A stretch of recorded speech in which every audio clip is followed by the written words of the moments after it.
Seguimos en Todo es Política por la Radio Pública del Oeste y como te decía, vamos con la primera entrevista de la tarde porque estamos en contacto telefónico con Sandra Rey, quien es secretaria de Innovación Tecnológica y Transparencia y Asuntos Estratégicos de Ituzaingó y además integrante de SEGERA a nivel nacional, y con ella nos contactamos para seguir analizando, porque es un tema que desde Todo es Política vamos llevando en agenda para saber cómo es la situación que están atravesando las distintas pequeñas y medianas empresas y en este momento en el cual el gobierno apuesta al RIGI, ¿no? Así que vamos a estar analizando un poco con ella este panorama. Buenas tardes, Sandra, ¿cómo estás? Ángela Tobar te saluda. ¿Qué tal, Ángela? ¿Cómo estás? Muy bien, Sandra, muchísimas gracias por tu participación como siempre, y en este momento no te queríamos convocar justamente para analizar nuevamente un poco cómo está la situación de las pequeñas y medianas empresas, primeramente teniendo en cuenta que estamos en una situación sumamente complicada por medio de todo lo que tiene que ver el ajuste, la falta de consumo, la poca inversión que hay desde las empresas y también en el medio de esto, atravesando a los trabajadores una reforma laboral, ¿no?, que se está activando de una manera cruel, ¿no?, en muchos sentidos. Bueno, mira, la verdad que la capacidad instalada hoy en la Argentina se está usando al 60-55%, con lo cual obviamente es una situación crítica. Te digo que hace muchísimos años que no se ve esta situación, sobre todo en lo más pequeño, en el comercio, que obviamente impacta en la industria. La realidad es que el poder adquisitivo bajó, los gastos de las empresas han subido y por eso se han cerrado 26.000 pymes, ¿no? El tema es cuánto va a durar esto. Por el otro lado, si bien este mes bajó nuevamente la inflación, eso es producto de justamente de que hay una recesión importante, Claro. ¿sí? Sí. Porque si hubiera liquidez en el mercado, seguramente la inflación sería otra. Por eso que ellos también tratan de tener una economía en recesión para que la inflación, que es el objetivo de ellos, de que baje, de alguna manera se frene, ¿no? Claro. Pero bueno, la realidad es cómo sigue todo esto. Ya son prácticamente 8 meses que estamos en esta situación, porque el primer año no se sintió tanto, pero este segundo año fue durísimo. Y sobre todo porque, bueno, hay mucha gente desempleada y obviamente es menos gente que está consumiendo y que al no consumir y el mercado interno achicarse, obviamente pasan estas cosas. Por el otro lado, su apertura de importaciones, que la verdad que se están entrando productos al país que no son necesarios. Vos ves, por ejemplo, y no tengo nada contra, como le decimos nosotros los chinos, no al contrario, pero sin embargo abren en cada localidad 3, 4, 5 lugares que en este momento nos está pasando en Ituzaingó y que venden cosas que la verdad que son superfluas, son para regalitos, son para, por decirlo así, adornar una casa, pero no son cosas esenciales para nosotros. Y aparte que todos esos bienes que hoy se están trayendo del exterior, aunque sean pequeños, se dejan de fabricar en la Argentina. Claro. Y eso es lo que está produciendo este cierre masivo de pymes. Y Sandra, si tenés que comparar, ¿no?, esta experiencia que tenés en el sector con el 2001, con el 2016 en la época de Macri, que se salió también en defensa de las pymes, y en este momento, ¿qué comparación y relación podés hacer entre los tres momentos más críticos que vivió en los últimos tiempos nuestro país? Mira, en cuanto a la recesión, se está viviendo una recesión de la salida del 2001, ¿sí? En el 2016 se vivió esto grave, pero había algo distinto, había diálogo. Hoy no hay diálogo con los sectores, es decir, el Ministerio de Producción no sabemos ni quiénes están, no tienen contacto con las cámaras. Vos sabés que yo estoy en SEGERA, que SEGERA ha recibido siempre a todos los ministros, sobre todo a los de producción, de los distintos signos políticos. Y en la época de Macri, si bien los recibíamos, había alguna contestación, había intercambio, trataban de solucionarnos algo. En este momento no existe diálogo. Entonces es muy difícil saber quién tenés del otro lado, saben de la problemática, porque obviamente si en todos los medios se está hablando de esto, no hay una respuesta, evidentemente es porque no les interesa que la pequeña empresa exista, ¿no? Ellos prefieren importar y cuando exportamos, exportar productos primarios. Este año se aumentaron las exportaciones, pero todos productos primarios que por lo general provienen del campo o del campo de la energía, pero que en realidad no aportan valor agregado, que es donde vos podés agregar la mano de obra. Y en me quedé pensando, ¿no? Que todo lo que tiene que ver con el ingreso de productos chinos y Ituzaingó también, se han instalado varios lugares en los cuales se venden productos importados a un precio realmente muy económico. Pero en este momento y en esta situación, desde el gobierno de Ituzaingó se llevó adelante por medio del Consejo Deliberante una modificación en cuanto a lo que tiene que ver lo fiscal, ¿no? Que esos sectores puedan abonar una tasa un poco más elevada en cuanto al porcentaje para poder también acompañar a todo lo que tiene que ver el comercio local y la producción local, ¿no? Sí, Desde los exactamente. estados lo que veo es que se puede hacer algo, como se tiene herramientas como para poder acompañar de todas maneras lo local. Lo local siempre acompañó, en la época de Macri habíamos captado también, en ese momento yo era secretaria de producción, habíamos acá acompañado con bajas de Claro, es impuestos verdad. La y emergencia. la emergencia económica habíamos decretado. Pero entonces todo eso ayuda, son cosas que te van ayudando. Lo que pasa que no todo es un impuesto municipal, el Claro, no, resto de naturalmente. impuestos y las cargas sociales y los empleados y los alquileres. Entonces es todo, es la suma de hoy mantener una estructura, y te lo digo porque lo estoy viviendo en carne propia, hace más de 20 años que yo podía dentro de mi empresa no sacar una utilidad quizás algún mes, ¿no? En muchos invertir, pero en este caso tuve que sostener la empresa con recursos propios. Ya hace 3 meses que vengo Claro, sosteniendo para no echar personal, si no ya tendría que haber echado personal. claro, Y el que no tiene espalda o no puede aguantar más o 3 meses es cuando, por eso hay tanta cantidad de cierres. claro.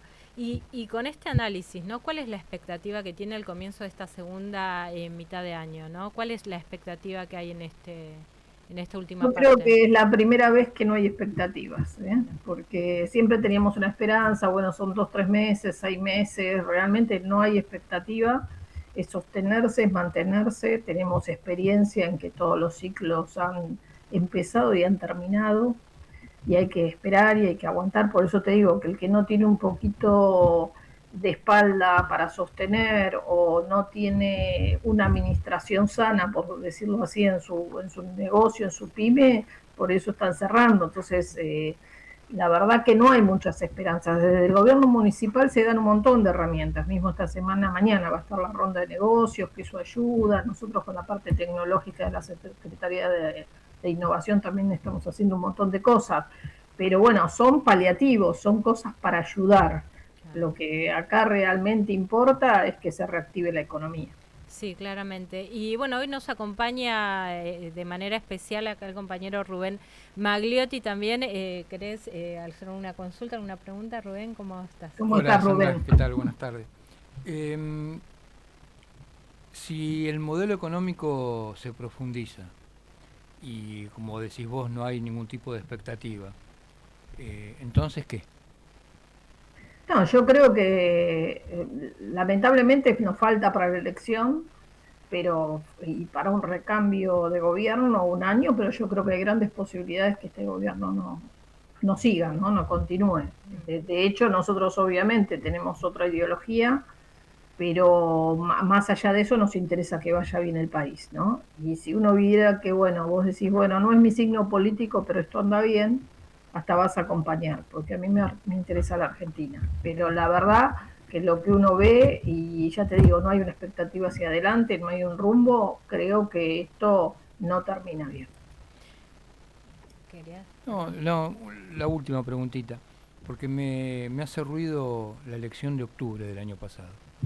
Si suponete hay una nueva fuerza política que prioriza la producción nacional, cierra las importaciones, genera nuevamente dinero, subsidios, trata, trata de incrementar el mercado interno, se produce un proceso inflacionario, entonces ahí, ¿cómo hacemos de nuevo como para convivir con ese proceso inflacionario? Porque como vos dijiste al principio, la recesión hace que la inflación se planche.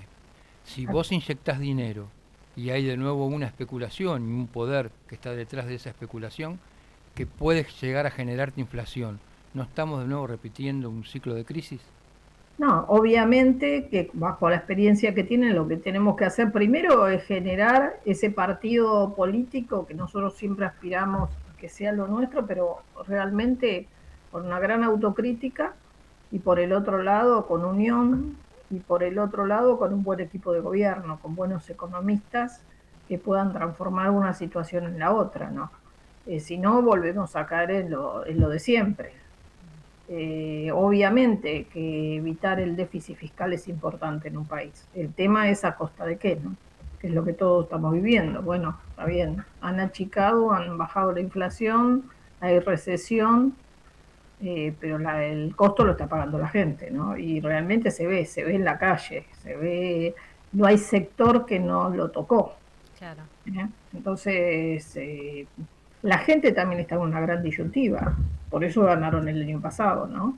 Yo creo que si bien la votación venía en contra de Milei porque nadie estaba conforme, pero dijeron, ¿y después qué? Esto mismo que vos me preguntás, ¿no? Bueno, él no es, ¿y quién es? Claro, sí, pero Lo que hay que generar son alternativas buenas.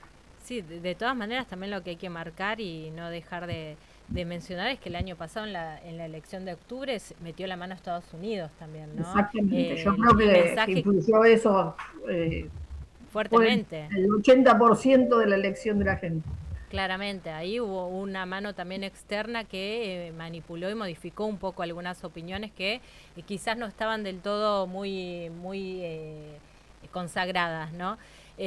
Bueno, esperemos que el año que viene por lo menos haya otro panorama y otra libertad también a la hora de poder elegir, que es la expectativa que uno está teniendo, ¿no? Porque vos decís, no hay expectativa, pero bueno, la expectativa está puesta en las urnas del año que viene, que es una de las salidas democráticas y esperables en nuestro país. Y te hago la última, Sandra, también para liberarte, siendo parte de Cejera, ¿no? Un espacio, una confederación en defensa de todo lo que tiene que ver las pequeñas y medianas empresas, todo de proyección, de proyectos, de poder ir adelante y fortalecerse de manera conjunta. Muchísimos desafíos son los que se está teniendo y pocas herramientas para poder llevarlos adelante. ¿Cómo se va trabajando desde la Confederación en este contexto? Mira, es lo que te decía la vez pasada, no hay diálogo con el gobierno nacional, que es la verdad que es fundamental, y sí con el gobierno de la provincia. De hecho, nosotros tenemos gente nuestra dentro de la parte de producción, como Ariel Aguilar y demás, que bueno, son de Cejera y están al frente prácticamente de una cartera como producción de la provincia de Buenos Aires. Nosotros siempre tenemos cuadros preparados para los gobiernos, ¿no? Para tener nuestra ideología, que es la producción, la industria nacional, que pueda acompañar a los gobiernos. Pero lo tenemos en la provincia de Buenos Aires, no lo tenemos en la nación. Entonces, desde ese lado nos vemos apoyados. Ahora, desde el resto, la verdad que es un mar de lágrimas cuando hacemos las reuniones, porque no sabes a quién escuchar, ¿no? Vos pensás que se nuclean 60 cámaras nacionales con 40 convenios colectivos de trabajo que tenemos, y sin embargo, bueno, estamos en esta situación. Por eso que te digo, lo único que hacemos es tratamos de comunicar, tratamos de que la gente escuche, que tome conciencia y que el año que viene pueda tomar otra decisión realmente, ¿no? O sea, que si bien el enojo que tuvo por votar a un gobierno que nadie conocía, ni nadie sabía cuáles iban a ser las ideas, que no vuelva a cometer el mismo error. Entonces tratamos esto, estar en los medios, de comunicar, de explicar, y que lo que importa acá es, como siempre defendimos nosotros, el trabajo argentino. Eso es la base de toda economía y de toda reactivación. Si eso anda bien, sea desde el turismo, desde el servicio, desde el comercio, el país anda bien. Entonces creo que es cuidarnos entre nosotros mismos. Así es, así que bueno, te agradezco como siempre, Sandra, por la comunicación y el análisis que se va realizando en este contexto que, como decías, es bastante desesperante, ¿no? Para lo que es las pequeñas y medianas empresas y el trabajador en sí. Así que te agradezco mucho. No, gracias a ustedes, y no es que no haya, a veces yo me expresé quizás mal, yo siempre tengo esperanza. Claro. Lo que pasa que en este proceso no es que tenga una esperanza a corto plazo, Claro. podemos sostener una esperanza el año que viene cuando cambie realmente el gobierno. Sí, y se va trabajando desde ahí, ¿no? Con ese tipo Con de esa, propuestas. con esa idea. Así que bueno, muchísimas gracias Rubén, me alegro verte. Y bueno, Ángela, como siempre, ahí al pie del cañón. Muchísimas gracias, Sandra. Un abrazo grande. Gracias a los dos. Estuvimos charlando con Sandra Rey, quien es secretaria de Innovación, Tecnología y Transparencia en Ituzaingó y además es integrante de SEGER a nivel nacional, haciendo un análisis de cuál es la situación que están teniendo las pequeñas y medianas empresas en este contexto, ¿no? Un contexto bastante desolador. ¿Cómo está Rubén Magliotti, que se sumó acá a la mesa de Todo es Política? Hoy de manera especial, ¿no? Hoy... Sí, bien, bien. Es interesante. Yo creo que hay un desafío para el año que viene. Pero más que un desafío, porque lo que te plantea Sandra es una racionalidad política. Y a mí me parece que hay un sector muy importante de la población que no se identifica por la racionalidad, que se identifica porque se identifica con una sensación de bronca. Y ahí es difícil, porque acceder al gobierno con el 40-50% de la población que se está identificando con una identidad de hastiago, de que se siente fracasada, hay que revertir esa situación, hay que poder interpretar ese voto. Sí, es una discusión que se viene desde el 2015, si mal no recuerdo, porque esa sensación de hastío, de apolítico, de que está todo podrido, viene desde hace muchísimos años y que desde la oposición, no te hablo solo del peronismo, te hablo desde los distintos sectores del radicalismo también, que no han entendido o no han podido coordinar de una manera productiva el poder llevar un mensaje que pueda decir cuál es el rol específico de la política, qué es lo que se puede hacer, de eso de transformar de manera positiva la realidad de la gente, ¿no? No se ha logrado recuperar esa esencia como para poder nuevamente llevar un poco de esperanza al pueblo a la hora de votar y que no vote desde el enojo, sino que vote desde la proyección de generar un país mejor. Hace muchísimos años que el voto es bronca, el voto es enojo. El voto no es porque me vaya bien a mí, porque te vaya bien a vos, porque el país pueda prosperar, sino es porque quiero que te vayas vos. Quiero que la política deje de estar presente en la cotidianidad y eso es imposible. Pero esa característica ha sido muy bien interpretada por la derecha en el mundo. Sí, porque lo estamos viendo en Perú también. Claro, Perú, Bolivia, Chile, Colombia, El Salvador. Sí. Hay que ver qué va a pasar en Brasil en octubre. Cuidado con eso, porque la derecha, sobre la base de ese sentimiento, accede al poder, accede al gobierno y después pone su gobierno en función de sus intereses. Claro. Lo alinea en función de sus intereses y de sus negocios. Tal cual. Y bueno, con una narrativa que incluso mientras más violenta es más productiva. Claro, porque exactamente, porque como es irracional el mensaje, esto que decías vos al principio de Hannah Arendt, todo se miente, todo es violencia, todo es despectivo, entonces la gente pierde el rumbo.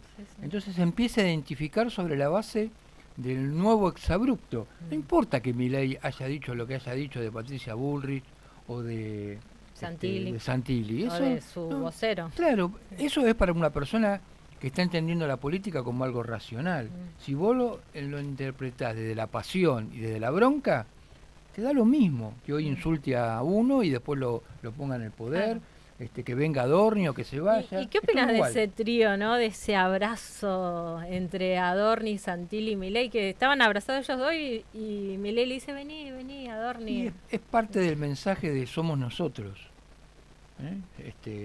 Yo cuido a los míos. No importa. Sí, no importa lo que se ha hecho. Igual creo que es un gran costo político que paga Milei con Adorni, porque Adorni era de él. Claro. Santilli no es de él. Santilli no es ni de él, ni de Macri, pero lo necesita ni para del PRO. Santilli de Santilli. Claro. ¿Viste? Entonces, pero en cambio Adorni era de él. Claro. Y perdió uno de los. Karina, él. Claro. Igual Santiago lo sigue Caputo, sosteniendo, Lo sigue sosteniendo. Hay que ver esperá, que lo sigue sosteniendo de la verborragia, porque lo rajan de YPF, no le están dando una embajada porque tienen miedo, a un consulado porque tienen miedo que el hijo directamente la causa judicial en su avance, entonces lo tienen ahí. Claro. Más que preocupado por Adorni, creo que están preocupados por la mujer de Adorni, por el despecho de la mujer de Adorni. Están pagando el silencio más que otra cosa, ¿no? Todo lo que tiene que ver con mantener un silencio. Pero bueno, te invito a que te quedes en Todo es Política. ¿Te quedás con nosotros un ratito más? Porque en un ratito nomás regresamos para seguir analizando un poco la situación de las universidades. Así que te invito a que te quedes hasta las 18 horas por la Radio Pública del Oeste.